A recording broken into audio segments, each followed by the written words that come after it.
o rosto e nos dê sua paz. Pedir ao nosso irmão Roberto Lanes que faça uma oração, clamando a Deus que derrame sobre nós a sua graça.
Amém.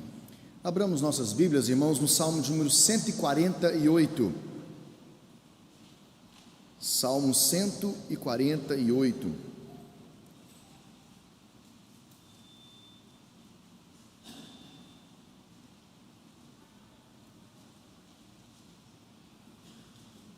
Leiamos todos a uma só voz.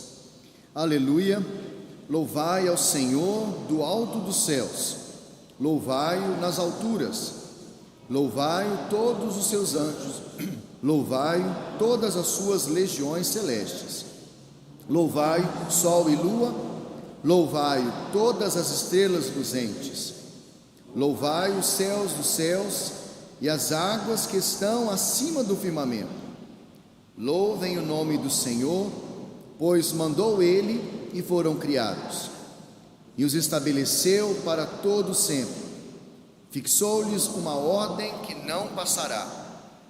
Louvai ao Senhor da terra, monstros marinhos e abismos todos, fogo e saraiva, neve e vapor, e ventos procelosos que lhe executam a palavra, montes e todos os outeiros, árvores frutíferas e todos os cedros, feras e gados, répteis e voláteis, reis da terra e todos os povos, príncipes e todos os juízes da terra, rapazes e donzelas, velhos e crianças, louvem o nome do Senhor, porque só o seu nome é excelso. A sua majestade é acima da terra e do céu. Ele exalta o poder do seu povo, o louvor de todos os seus santos, dos filhos de Israel, povo que lhe é chegado. Aleluia. Vejamos, irmãos, a graça sublime de Deus sobre nós, sobre a igreja de Cristo, qual é declarada que é povo chegado dele. Nós podemos ter um relacionamento com o nosso Deus e chamá-lo de Pai, e nos aproximarmos diante do seu trono e buscarmos alívio, socorro para as nossas tribulações, perdão para os nossos pecados. E tendo tantas bênçãos recebidas e concedidas da parte do Senhor, o convite cabe a cada um de nós. Louvemos o nome do Senhor, exaltemos o nome de Yahvé. Nós vamos entoar o hino de número 19, que também nos relembra isso, como precisamos e devemos a cada dia louvar o nosso Rei sublime.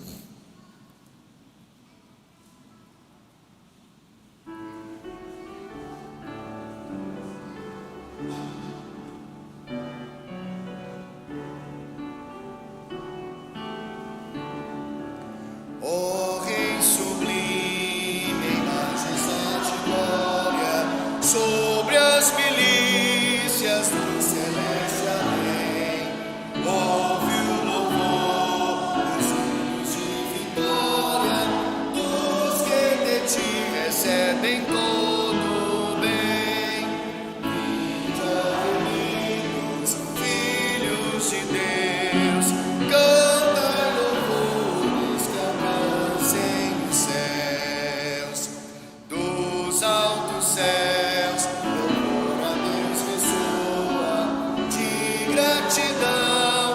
soberano amor, os redimidos com fervor entoam o nome excelso de seu bem feitor.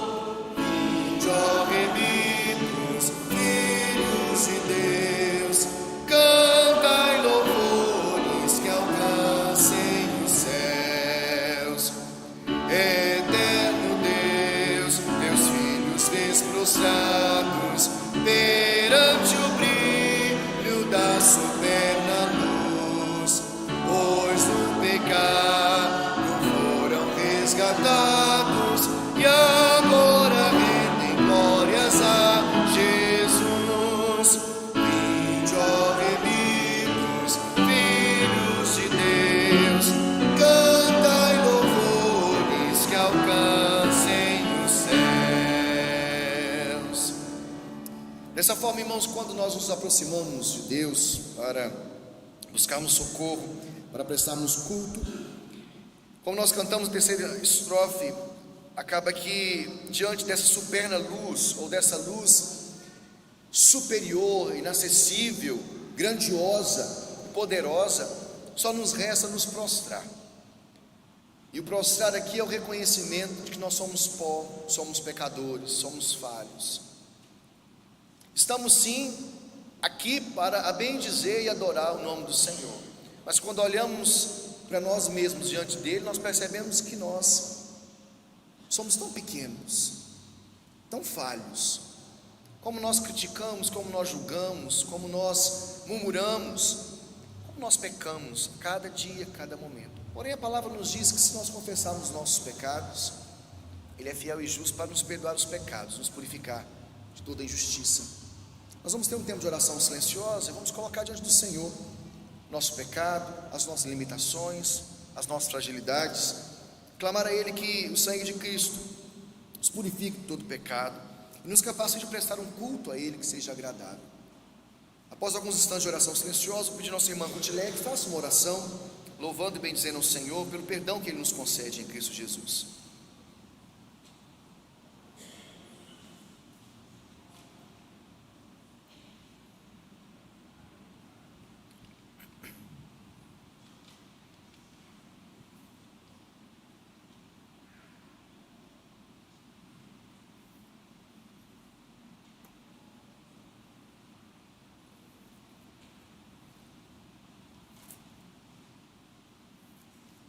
Amado Deus, este é um momento importante nas nossas vidas, quando nós confessamos ao Senhor os nossos erros, os nossos pecados, as nossas falhas, muitas vezes, meu Deus, pelas nossas atitudes, pelas nossas ações, por palavras, e nós viemos como igreja pedir o Teu perdão. Amém, Pai. O Senhor manifeste a Tua graça sobre nós, Sim, Deus. nos ajudando, Deus, a nos reconhecermos pecadores, que precisamos imensamente da graça do Senhor sobre nós.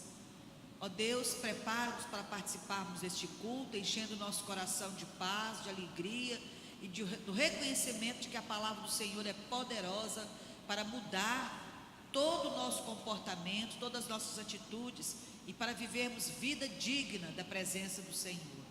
É a nossa oração em nome de Jesus. Amém. Amém. Agora eu convido a igreja a se colocar em pé e nós vamos abrir nossas Bíblias no Salmo 32. Lemos primeiramente que nós somos um povo chegado do Senhor. Essa graça bendita que recebemos, podemos cultuar o nosso Deus, nos aproximarmos diante dele por meio do sangue de Cristo Jesus. E agora nos diz aqui a respeito dessa bem-aventurança, dessa felicidade plena que Ele nos concede através do perdão. Vamos ler o Salmo 32 juntos também. Bem-aventurado aquele cuja iniquidade é perdoada, cujo pecado é coberto. Bem-aventurado o homem a quem o Senhor não atribui iniquidade e em cujo espírito não há dor. Enquanto calei os meus pecados, envelheceram os meus ossos pelos meus constantes gemidos todo dia, porque a tua mão pesava dia e noite sobre mim, e o meu vigor se tornou em sequidão de estio. Confessei-te o meu pecado e a minha iniquidade não mais ocultei. Disse: confessarei ao Senhor as minhas transgressões, e tu perdoaste a iniquidade do meu pecado. Sendo assim, todo homem piedoso te fará súplicas em tempo de poder encontrar-te. Com efeito, quando transbordarem muitas águas, não atingirão. Tu és o meu esconderijo, tu me preservas da tribulação e me cercas de alegres cantos de livramento. Instruir-te-ei e te ensinarei o caminho que deves seguir. Sob as minhas vistas te darei conselho. Não sejais como o cavalo ou a mula sem entendimento, os quais com freios e cabrestos são dominados. De outra sorte não te obedecem. Muito sofrimento terá de curtir o ímpio, mas o que confia no Senhor, a misericórdia o assistirá. Alegrai-vos no Senhor e regozijai-vos, ó justos. Exultai, vós todos que sois retos de coração. Amém. Nós que experimentamos a graça e o perdão em Cristo Jesus, nós temos que nos alegrar, exultar, regozijar e adorar o nome do Senhor. Vamos continuar louvando o nome do nosso Deus com cânticos nesse momento.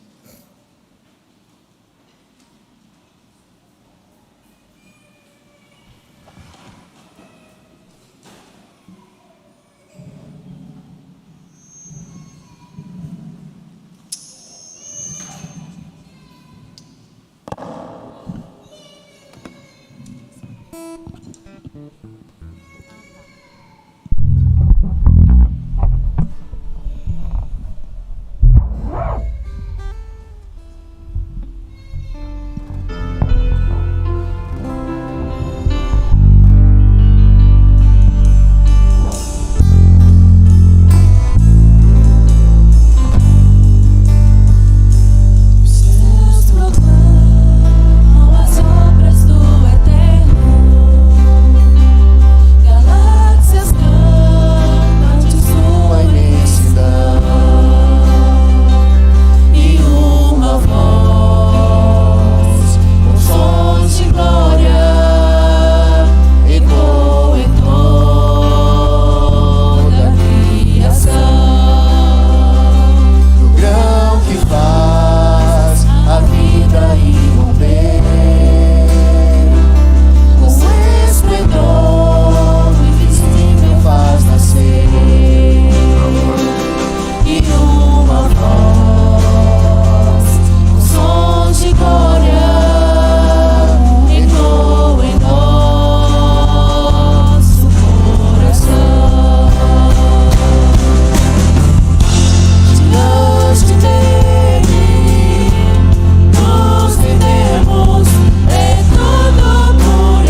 Deus, bendizemos e exaltamos o nome do Senhor, por Cristo Jesus, pela esperança da glória, ó Deus, pelo perdão, pela remissão dos nossos pecados, ó Deus, porque se podemos confessar as Tuas grandezas, a Tua glória e o Teu poder, se os nossos lábios podem, ó Deus, se abrir e temos o privilégio de proclamarmos, ó Deus, o Evangelho, é por causa de Cristo Jesus. E que Ele seja cada dia, Senhor, o centro em nossa vida, daquilo que pensamos, daquilo que fazemos, daquilo que sentimos, que tudo seja por Ele e para a glória dEle. É o que nós clamamos, em nome dEle. Amém.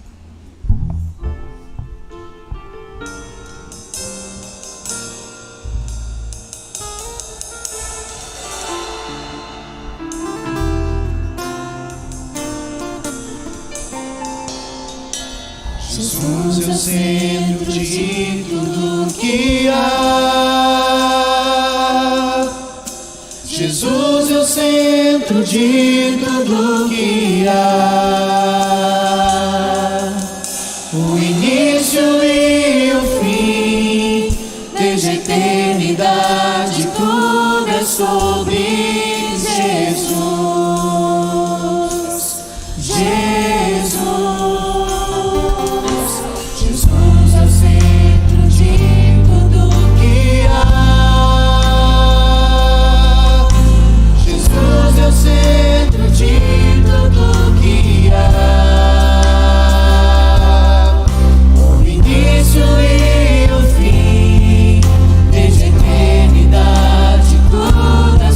Me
Meus irmãos, a cada momento, a cada instante, como nós deveríamos agradecer a Deus pelo privilégio que temos de reconhecer Cristo Jesus como Senhor.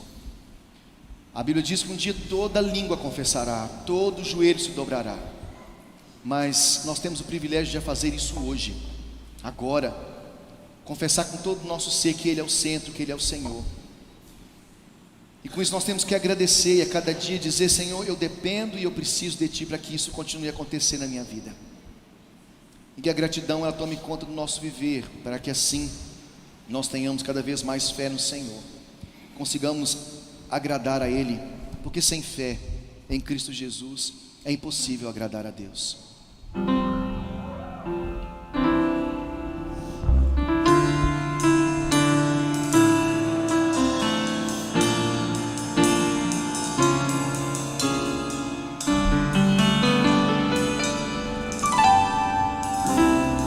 Tenho palavras para agradecer tua bondade.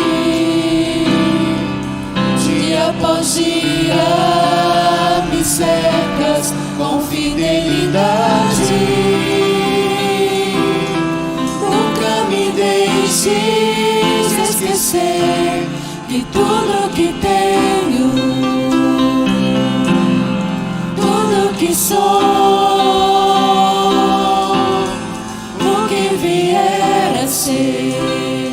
vem de Ti, Senhor. Não tenho palavras para agradecer tua bondade. Dia após dia me cercas com fidelidade. Nunca me deixes esquecer tudo que tenho, tudo que sou, o que vier a ser, vem de Ti, Senhor. Dependo de Ti, preciso de Ti, sozinho nada posso fazer. Descanso em Ti, espero em Ti, sozinho nada posso fazer. Nunca me deixes esquecer que tudo que tenho, tudo que sou, o que vier a ser, vem de Ti, Senhor. Por isso dependemos e precisamos dEle. Dependo de Ti, preciso de Ti, sozinho nada posso fazer. Descanso em Ti, espero em Ti, sozinho nada posso fazer. Nunca me deixes esquecer que tudo que tenho, tudo que sou, o que vier a ser, vem de Ti, Senhor.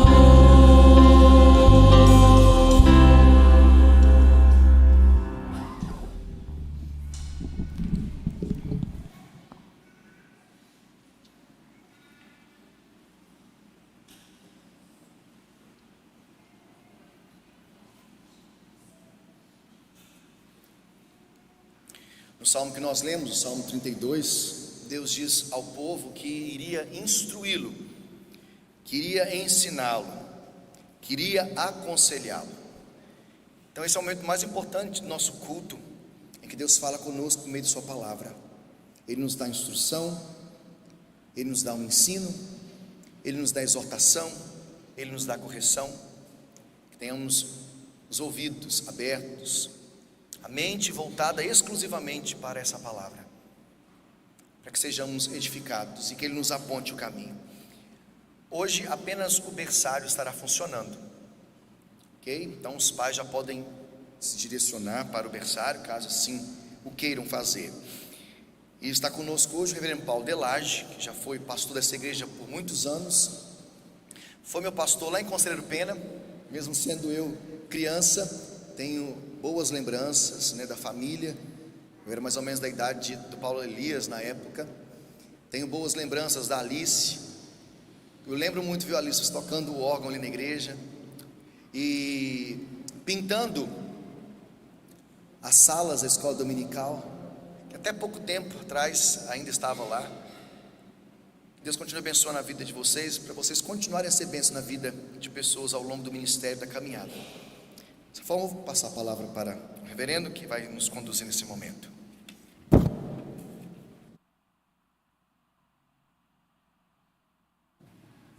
Irmãos, graça e paz em nome do Senhor Jesus.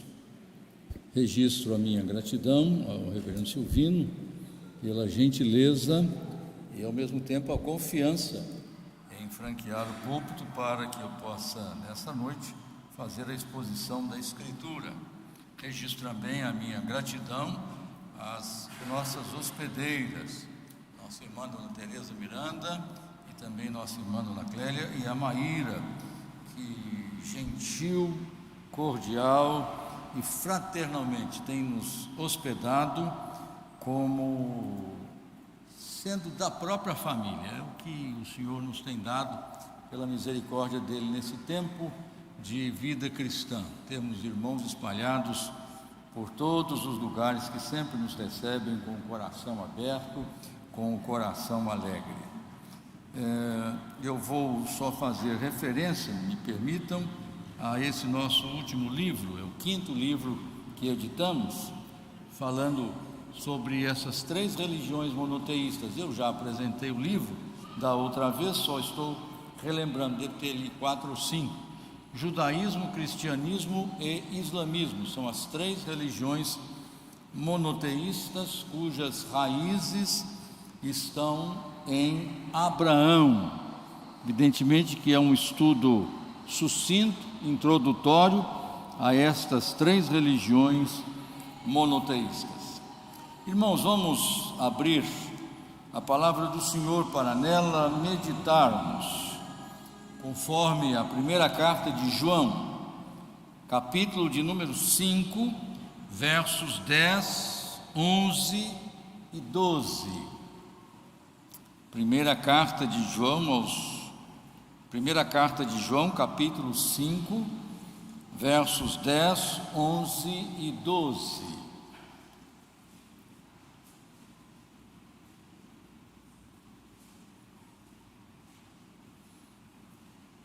Primeira carta escrita por João, capítulo 5, versos 10, 11 e 12. Aquele que tem o Filho de Deus, ou aquele que crê no Filho de Deus, tem em si mesmo o testemunho. Aquele que não dá crédito a Deus o faz mentiroso, porque não crê no testemunho que Deus dá acerca do seu Filho. E o testemunho é esse, que Deus nos deu a vida eterna, e esta vida está no seu Filho. Aquele que tem o Filho tem a vida, aquele que não tem o Filho de Deus não tem a vida. Senhor, nós te agradecemos e bendizemos o teu nome pela redenção que temos em Cristo Jesus, a maior, a mais primorosa de todas as bênçãos que em tua graça, bondade e amor nos concedeste por meio de Jesus, com sua morte, com sua ressurreição. Louvado seja o teu nome por isso. Agradecemos, Senhor Deus, pela dádiva do Espírito Santo, que em nós habita, que nos conduz à verdade, que nos, ó Deus, testifica ao coração, à base da tua palavra, aquilo que é glória, honra e louvor ao nome do Senhor, por meio de Jesus. Agradecemos-te, ó Deus, pela realidade de sermos membros uns dos outros, integrando este corpo cuja cabeça é Cristo Jesus, nosso Senhor, de quem dependemos em todas as coisas e para todas as coisas. Bendizemos, ó Deus, porque nos permites reunirmos aqui neste lugar para expressarmos a Ti a nossa adoração, como dezenas, centenas, milhares e milhões de outros servos e servas do Senhor estão também agora fazendo. Pai, nós Te louvamos porque somos a igreja do Senhor, comprada com o sangue de Jesus derramado na cruz do Calvário, preço inominável, preço, ó Deus, jamais calculável por qualquer um de nós. Bendito seja o nome do Senhor por isso. Rogamos, Senhor Deus, que nos abençoes, trazendo o ensino do Senhor ao nosso coração, edificando-nos, instruindo-nos, alimentando-nos, à base da Tua palavra, à luz do ensino das Escrituras. Fala, pois, ó Deus, nós suplicamos assim, clamamos ao Senhor, em nome de Jesus. Amém. E o testemunho é esse, que Deus nos deu a vida eterna. Irmãos, este tema, vida eterna, é sem dúvida nenhuma presente nas Escrituras. E uma das vezes em que o Senhor Jesus travou o diálogo envolveu exatamente esta questão, quando um jovem, não um jovem garoto, mas um jovem já no contexto judaico, com mais dos seus 30 anos, ele se acerca do Senhor Jesus e, inquieto, pergunta a ele exatamente isso: que farei para herdar a vida eterna? Essa inquietação não é, portanto, nova. Essa inquietação não é algo do mundo antigo. Por mais secularizada que esteja a nossa sociedade, por mais secularizado que esteja o nosso ambiente social, nas suas várias dimensões, essa pergunta ainda continua a ressoar no coração de muita gente: que farei para herdar a vida eterna? As propostas são muitas para responder a esta questão. E nessa noite, com a graça do Senhor, nós vamos tratar sobre algumas características que nós encontramos neste texto acerca da vida eterna.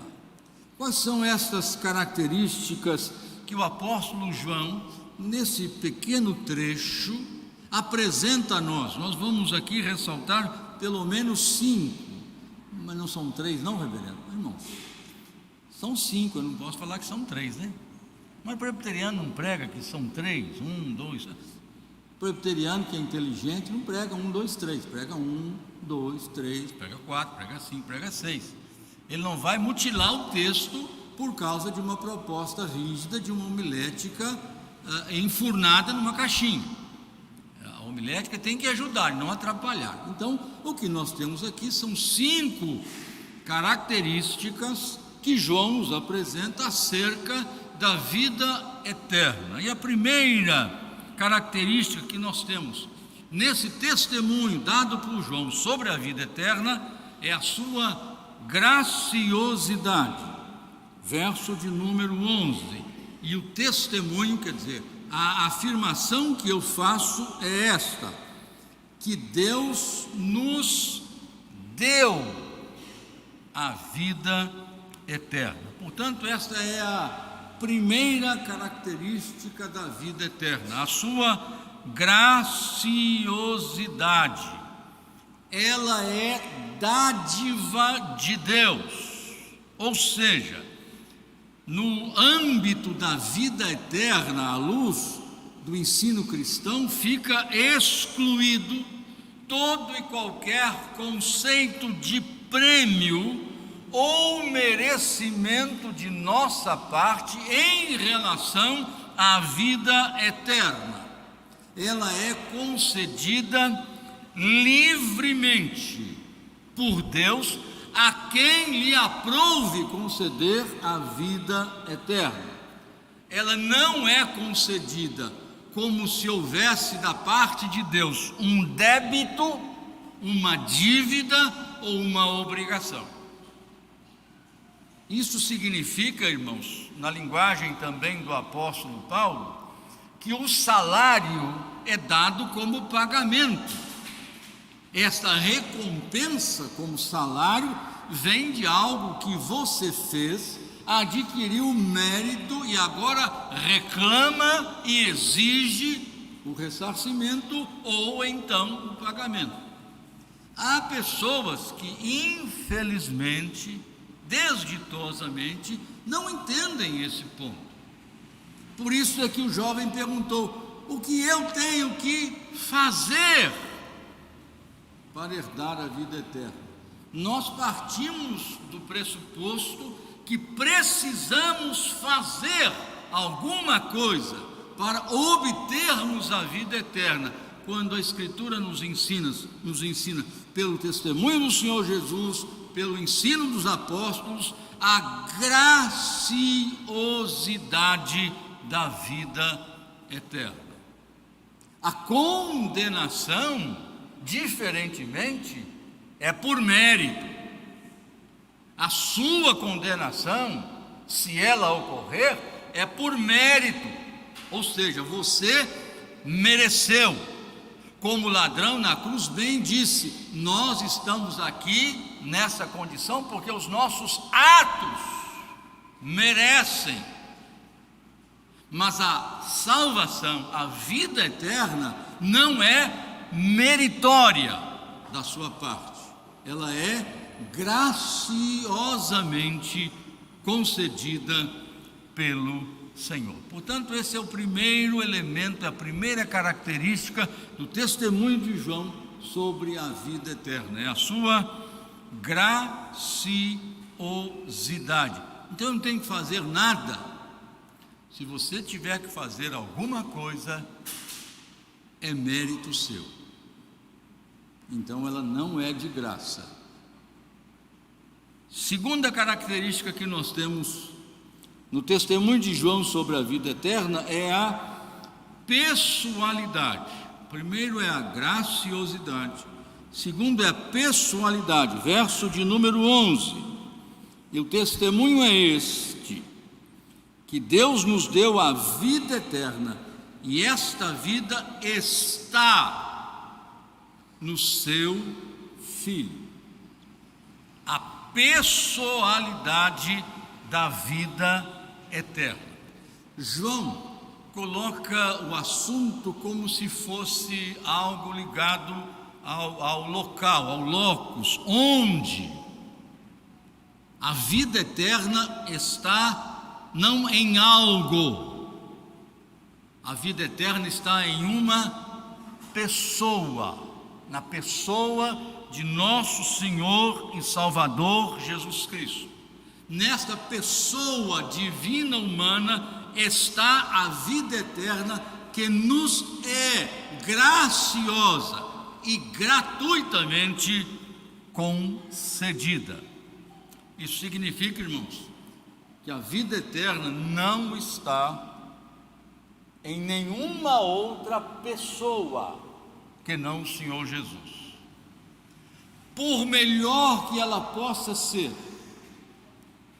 por mais bondosa que ela possa ser, por mais religiosa que ela possa ser, por mais mística que ela possa ser, por mais espiritualizada que ela possa ser, por mais portentosa em atos e realizações extraordinários ela possa ser, a vida eterna não está nessa pessoa.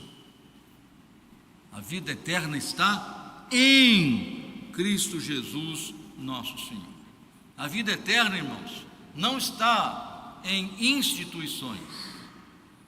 E esse é um ponto muito importante, porque as pessoas imaginam que por ligarem-se a determinadas instituições, como que automaticamente garantem para si o privilégio e a bênção da vida eterna.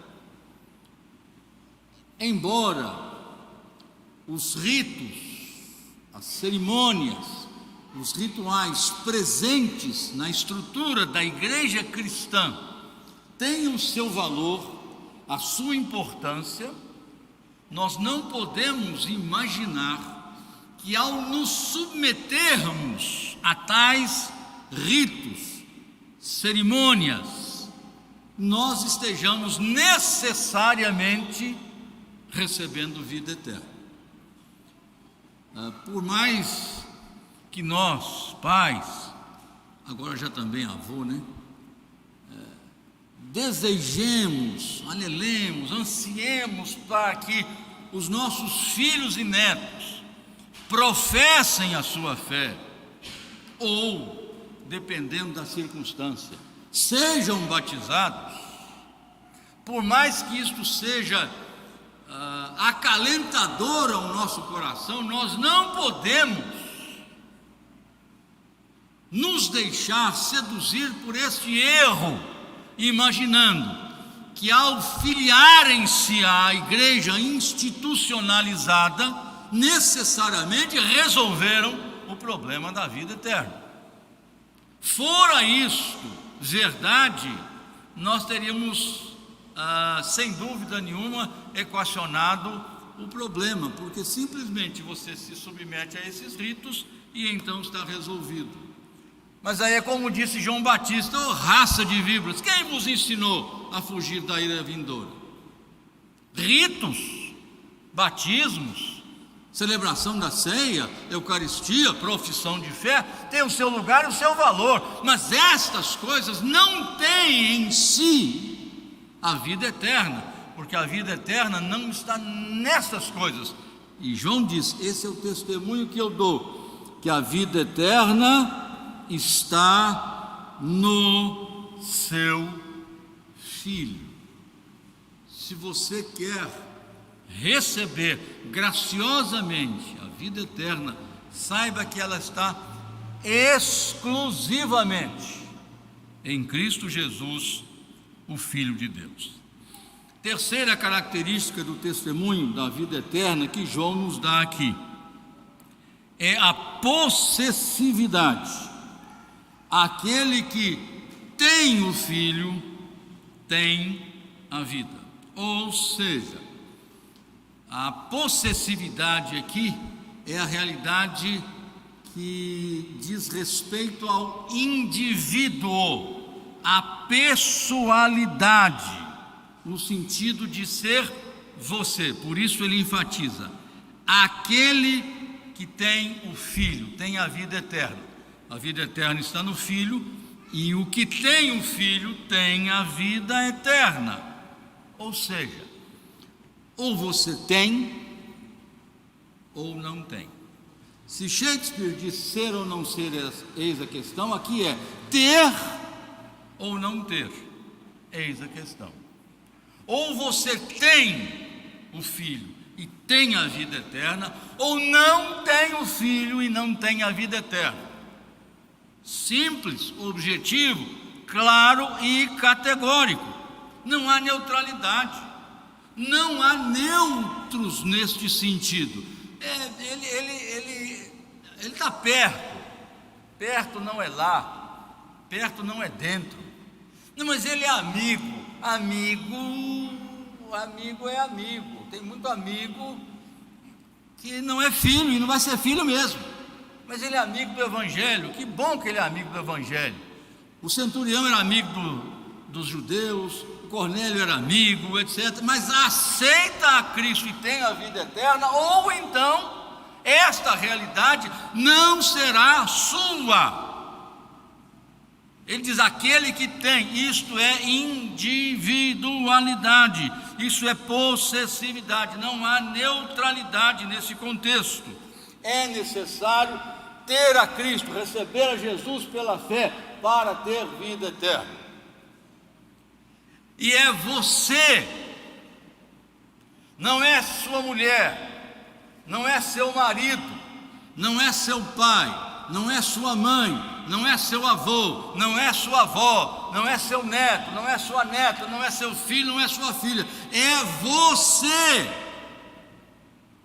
Porque você pode estar dormindo com alguém, como diz a Escritura, ser um com ele, e ele ou ela está perdido,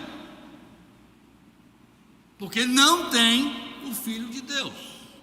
Ou seja, não há possibilidade, gente, de simbiose. É você e você sozinho. É você e você sozinha. Reverendo. Mas, quando o carcereiro de Filipos perguntou para Paulo: que farei para ser salvo? Mais ou menos, o que é que eu tenho que fazer? Lá vem a pergunta de novo, né? O que é que eu tenho que fazer? O que farei para ser salvo? O que é que eu tenho que fazer?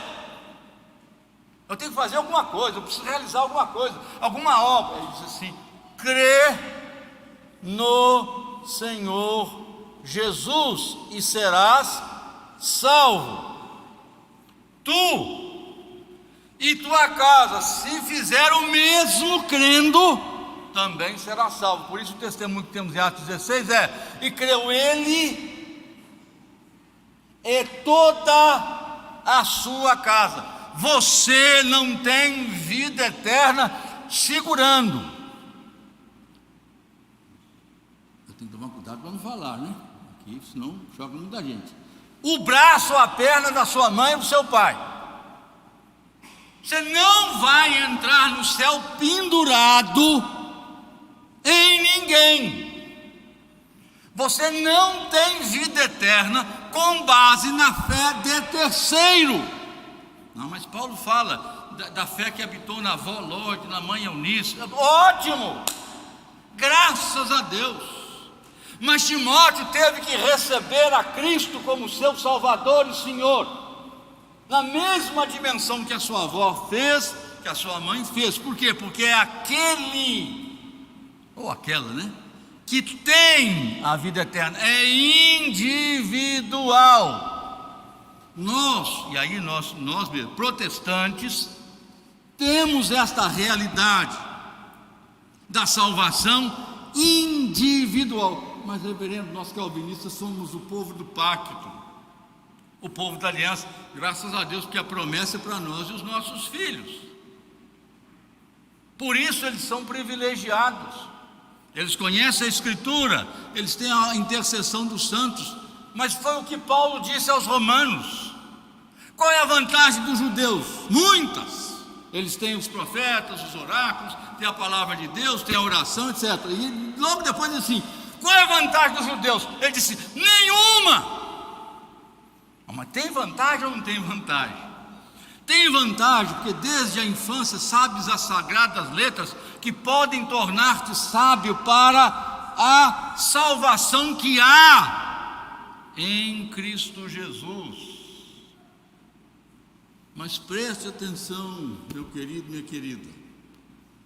A vida eterna de João é uma questão de individualidade, de possessividade. Quem tem o Filho tem a vida eterna. É necessário, portanto, ter a Jesus para ter vida eterna. E isto é você e o Senhor. É o Senhor e você. Quarta característica do testemunho de João acerca da vida eterna: a graciosidade, a pessoalidade, a possessividade ou individualidade, a atualidade. Verso de número 12. Aquele que tem o Filho tem a vida. Trata-se, portanto, de uma realidade de posse pessoal e imediata. Já nesse contexto, nesse momento, a vida eterna, gente, não é uma vida que eu tenho depois que eu morrer. A vida eterna não é uma vida que eu terei depois que eu deixar esta vida. João diz isso categoricamente: quem tem o Filho tem a vida. Que vida é esta? A vida eterna. E quem não tem o Filho não tem a vida eterna. Ou seja, João diz que o seu propósito nessa carta, ao escrever, é dar certeza e segurança. É muito desalentador, e eu evidentemente não posso estabelecer juízo de valor aqui, mas entendo ser muito desalentador para irmãos nossos, servos do Senhor, servas do Senhor, que têm dificuldade em entender isso, que a vida é vida eterna, e eu já a tenho. Se eu tenho Jesus, eu tenho a vida eterna. Irmãos, e se ela é eterna, ela não pode não ser, a menos que fosse como o amor de Vinícius de Moraes, que é eterno enquanto dure. A vida eterna é eterna. Se um dia eu a tive, eu a tenho para sempre. É algo que eu já desfruto, que eu já vivencio, que eu já experimento, que faz parte da minha realidade diuturna como servo e serva do Senhor. Nós já usufruímos, nós já desfrutamos da vida eterna. Portanto, não é uma realidade para o pós-mortem, mas é uma realidade que eu tenho agora. É a certeza que eu desfruto em Cristo Jesus. É possível ter essa certeza. Prestem atenção, irmãos. Eu não estou dizendo que quem não tem a certeza da vida eterna não tenha a vida eterna. Não se trata disso. Se você perguntar a irmãos nossos, sobretudo não necessariamente pentecostais, mas que têm uma percepção diferente nas Escrituras com relação à ação soberana de Deus em nos salvar por sua graça e nos manter assim salvos, eles vão dizer assim: nós não podemos ter certeza da vida eterna. Posso ter certeza nesse momento, mas não posso ter certeza de que irei para o céu. É muito triste, irmãos. É muito desalentador, até porque se contrapõe ao testemunho da Escritura. Que certeza a pessoa, ou que tristeza a pessoa não ter esta certeza em seu coração. Mas eu tenho que fazer por onde? Pronto. Que devo fazer para? Por que você tem que fazer por onde? Não, porque se eu não fizer por onde, você não vai fazer por onde. Gente, nós só fazemos por onde ir para o inferno. Nós só fazemos por onde para ir para o inferno. O apóstolo Paulo dá o seu testemunho pessoal, que num contexto nosso de exame de candidato a público à profissão de fé seria talvez reprovado. Porque não, eu já sou salvo, tenho certeza da minha salvação. Mas presta atenção, meus irmãos, o bem que eu quero fazer eu não consigo fazer não, mas o mal que eu não quero fazer eu estou fazendo. Não, então o irmão não pode dar profissão de fé não, porque o irmão não está salvo não. Se você for descansar nessa ideia de fazer por onde para ir para o céu, significa que você admitiu talvez que a sua salvação lhe tenha sido concedida por graça e não por obrigação e débito contraído por Deus com você, mas que a sua permanência na condição de salvo é o quê? Fruto da sua atuação. Então você foi salvo pela graça, recebeu graciosamente a vida eterna, mas mantém e sustenta a vida eterna à base das suas obras. E não é isso que a Escritura diz. Não é isso que a Escritura fala. Não é isso que o Evangelho ensina. O Evangelho ensina que eu fui salvo pela graça e eu tenho, é a atualidade, eu já tenho, eu já desfruto, eu já usufruo, eu já vivencio a realidade da vida eterna. Por isso Paulo diz, quer vivamos, ou quer morramos, ou façamos qualquer coisa, nós somos do Senhor. Eticamente isso é questionável, né, reverendo? Não, irmãos, se você tem a vida eterna, João vai dizer aqui, se você diz que tem a vida eterna e anda fora da obediência ao Senhor, você é mentiroso. Presta atenção, sem rodeio, direto e incisivo, você é mentiroso, e o amor de Deus não está no seu coração. Então nós temos aí a graciosidade, a pessoalidade, a possessividade ou a individualidade, a atualidade, e finalizando, a última característica que temos aqui do testemunho da vida eterna que João nos dá é quanto à qualidade. Verso de número 11. E o testemunho é esse, que Deus nos deu a vida eterna. Portanto, trata-se da qualidade. Por quê, irmãos? Porque no nosso imaginário coletivo protestante, eterno é apenas aquilo que não tem princípio nem fim em termos de tempo.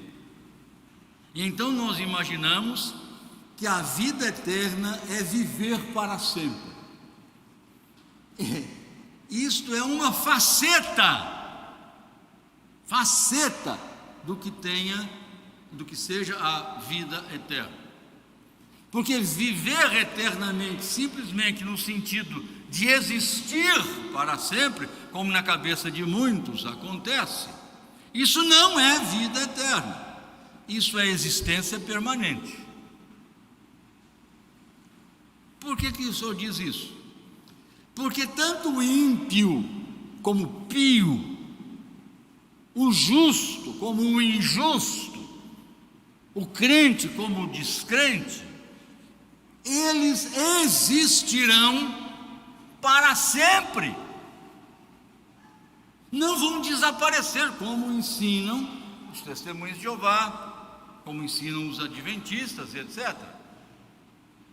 A Bíblia diz que hão de ressuscitar os justos e os injustos, e aí sim, uns para a vida eterna, outros para a glória eterna, e outros para a vergonha eterna. Vida eterna, gente, não é viver para sempre, não. Porque quem for lançado no lago de fogo e enxofre, onde serão lançados também Satanás e seus anjos, sofrerão para sempre, ininterruptamente, por todo o tempo. Então eles vão viver para sempre. Mas tem vida eterna? Não! A condição deles de existência eterna é como se fosse de angústia e aflição, um contexto de morte. A diferença, irmãos, é essa. Portanto, quando a Escritura nos fala de vida eterna, não está falando de existência infindável, mas de qualidade de vida. Vida eterna é a vida qualitativa do próprio Deus, implantada em nós por Jesus, o seu Filho, em quem a nossa vida está oculta ou escondida. Essa é que é a diferença. É a vida de Deus em nós. Vida eterna, gente, é essa realidade, é o pulsar, é o fluir, é o ferver da vida de Deus em nós. Então, a plenitude de Deus, com a sua alegria, com a sua paz, com a sua bondade, com o seu amor, isto é vida eterna. E nós viveremos, aí sim, também um tempo infindável com esta qualidade da vida de Deus, que é a vida eterna, por um motivo muito simples. Eternidade é atributo exclusivo de Deus. Só Deus é eterno. E a vida eterna significa exatamente isso, aquilo que é próprio e exclusivo de Deus, que em Cristo Jesus, graciosamente, pessoalmente, individualmente, atualmente, qualitativamente, nos é comunicado. Nós temos esta vida que é a vida de Deus em nós. Mas o que eu tenho que fazer para ter a vida eterna? A vida eterna está em Cristo. O que você faz? Receba a Cristo como seu Salvador e Senhor. Como é que eu faço isso? Se você for fazer, você sabe o que vai fazer, porque o Espírito vai mover você a fazer. Não dá para ter receita de bolo. Faça, faça, faça, faça, e no fim o bolo está pronto. Isso é a ação do Espírito Santo de Deus. É o mover do Espírito Santo de Deus. Mas no dia em que o Espírito mover o seu coração de fato e de verdade, nesse sentido, você vai dizer: eu creio, eu recebo a Cristo como meu Salvador pela fé. E você vai saber que esta fé, com a qual você recebeu graciosamente a vida eterna, que está no Filho, esta fé com a qual você fez isto, foi também, pasmem, assustem, graça, bondade e presente de Deus. Isso significa o que, reverendo? Que se Deus não lhe der fé para crer e receber a Cristo, você não vai receber. Por isso, irmãos, quem tem ouvidos para ouvir, ouça, porque as minhas ovelhas ouvem a minha voz e me seguem, porque eu lhes dou a vida eterna. Deus nos abençoe, nós, a cada um, sustentando-nos nessa certeza gloriosa de que em Cristo Jesus nós temos, por misericórdia e graça dele, a vida eterna. Amém.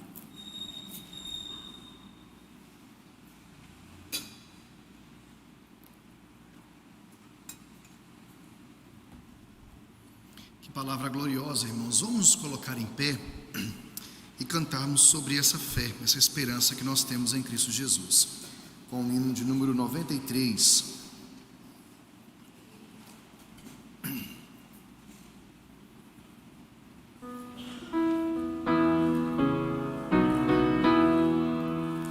Somente ponho a minha fé na graça excelsa de Jesus, no sacrifício remidor, no sangue do bom Redentor. A minha fé e o meu amor estão firmados no Senhor, estão firmados no Senhor.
bendito, louvado seja o nome do Senhor, porque em tua bondade e misericórdia o Senhor se moveu, ó Deus, em amor a nosso favor, por nós, sem que merecêssemos ou mereçamos este teu mover de misericórdia em nos resgatar.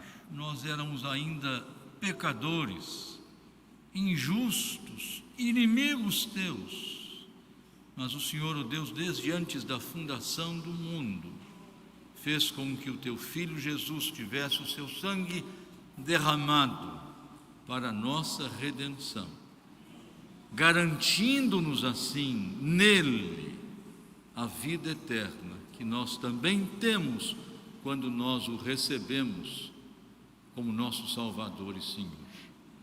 Ó Deus, a obra é do teu Espírito, é Ele, ó Deus, quem convence as pessoas, o mundo, do pecado, da justiça, do juízo. A nós, instrumentos do Senhor na propagação da palavra, nos compete, ó Deus, espalhá-la, difundi-la, divulgá-la. Ao teu Espírito, ó Deus, compete fazê-la frutificar. Ó Deus, segundo a tua misericórdia, move corações, ó Deus, para que possam compreender esse grande privilégio, essa gloriosa honra de sermos chamados filhos do Senhor, tendo a vida eterna em Cristo Jesus, a quem um dia, pela fé que o Senhor mesmo nos concedeu, nós recebemos. E assim continuamos mantidos e sustentados nesta verdade, pela graça do Senhor, e não jamais por nossos méritos ou realizações. Bendito seja o nome do Senhor, porque, ó Deus, de fato, todas as coisas, tudo vem de Ti. Graças te damos, porque sem o Senhor Jesus não somos coisa alguma, e coisa alguma podemos fazer. Graças te damos pela salvação em Cristo Jesus, no nome de quem nós oramos. Amém. E agora, irmãos, que a graça de nosso Senhor e Salvador Jesus Cristo, o amor sempiterno de Deus, o nosso Pai, a comunhão, a consolação, a alegria, a paz, a unção, o poder e a certeza de vida eterna que o Espírito Santo produz, permaneçam conosco, hoje e com todo o povo de Deus, agora e sempre. Amém. Amém.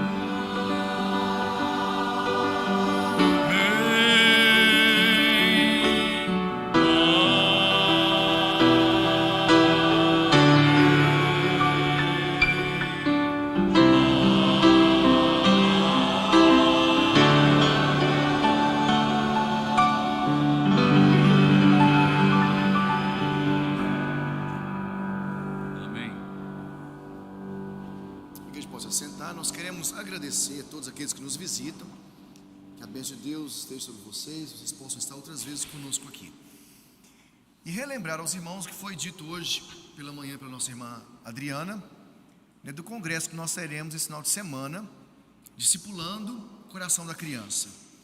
Começará na sexta-feira, lá na Igreja Presbiteriana Filadélfia, ali em frente ao 6º Batalhão, às 19h30, cujo foco será chamado a igreja. Então a igreja tem a responsabilidade de discipular o coração da criança. No sábado, às 15 horas, nós teremos aqui então um chamado aos professores, aos líderes, que recebem da parte de Deus também essa missão de discipular o coração das crianças. E no domingo, pela escola dominical, nós teremos então classe conjunta, e aí vai ser um chamado aos pais, né? Eu creio que não apenas aos pais, mas os avós que aqui estão, porque também são pais. Um chamado a discipular o coração da criança. Eu conclamo a igreja a orarmos por esse evento, né, que teremos a Márcia Barbudo trazendo a orientação da parte do Senhor, e também o empenho de participar, de convidar outras pessoas para que estejam aqui. Relembrando, sexta-feira, lá na igreja Presbiteriana Filadélfia, às 19h30, no sábado, às 15 horas aqui na igreja, e também no domingo, 9 horas, escola dominical, onde teremos a continuação e encerramento deste congresso. Deus os abençoe, tenhamos uma boa semana na presença do Senhor. Vamos à porta, reverendo, aumentar os irmãos.